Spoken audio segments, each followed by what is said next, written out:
Railway workers union तारा निशान के रहनुमा जुनैद अवान ने मजदूरों के साथ होने वाले मुजालिम की दास्तान खोल दी। ऐसी ये तो बड़े बड़े सब सारे काम कर सकती है, तो उन्होंने लगाया कि लोगों के काम आप नहीं लेकर आओ तो इज्तिमाई काम लाओ। ना आप इज्तिमाई करो, ना आपकी रेलवे इज्तिमाई करे। अभी तो इन्हें पार्लियामेंट बिल लग गया इन पे, इनके सेक्रेटरी पर भी, रेलवे का जो सेक्रेटरी है 22वें स्केल में। और उसके साथ साथ जो है वो डीएस कराची के भी हमने रिपोर्ट बना के भेज दी थी मुख्तलिफ जगहों पर। इंटरनेशनली भी हमने कंप्लेंट की है कि ये हमें यूनियन से रोक रहे हैं। और आज मैं गया तो बाकायदा पुलिस खड़ी की हुई थी कि आप ऊपर नहीं जा सकते डीएस हाउस में। भाई क्यों नहीं जा सकते? मैं रिटायर्ड हूँ, आज तक 2 साल से ऊपर हो गया साहब, मुझे पैसे भी नहीं मिले। उसके अलावा लोगों के काम करने के लिए मुझे आइन ने हर जगह से इजाज़त है मुझे, तो आप उसका हम क्या रोक रहे हो मुझे ऊपर जाने से भी? तो ये ऐसा नहीं होगा। इंशाल्लाह इनकी कंप्लेंटें करेंगे। और ये काम जो उन्होंने बताया लोगों का, एक काम ऐसा था कि जो उन्होंने ख़ुद ऑर्डर कर दिया। यूनियन का काम ही है लोगों के इज्तिमाई काम भी और उसके साथ साथ इनफरादी काम भी। अगर होता तो वो कोई भत्ते का इल्ज़ाम लगाता या कोई उसका नाम क्या रिश्वत का इल्ज़ाम लगाता, जो 42 सालों में आज तक नहीं लगा।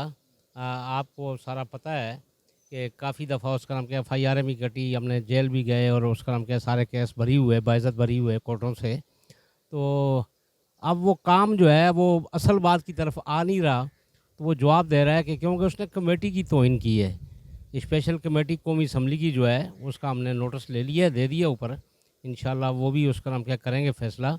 और दूसरा, हम कोई ज़ाती काम के लिए नहीं जाते वहाँ पर। हमारा ज़ाती काम क्या है? मैं तो रिटायर हो चुका हूँ और 25% कोटा है पाकिस्तान के आइन में, और 73 के आइन के अंदर भी मौजूद है। ट्रेड यूनियन हम कर सकते हैं और करते हैं। और IRA 2012 ताज़ा अभी बना था पीपल्स पार्टी के दौर में, उसमें भी उसका नाम क्या है लेबर लॉज जो बने हुए हैं उसमें भी हमारा कोटा है। फिर मुझे तो वैसे ही उसका नाम क्या है ILO जो इंटरनेशनल लेबर ऑर्गेनाइजेशन, उसकी तरफ से हमारी जो पाकिस्तान ने 200 ममालिक ने रेक्टिफाई किए कन्वेंशन जो हमारे थे, उसमें 89 और 88 उसमें हमें ट्रेड यूनियन करने का मुकम्मल इख्तियार है इंटरनेशनली भी। और हर जगह अभी सेमिनार हुआ है FIES का, जर्मनी की तंजीम थी, हमारी टावर होटल में, उसके अंदर मुझे बुलाया था उन्होंने।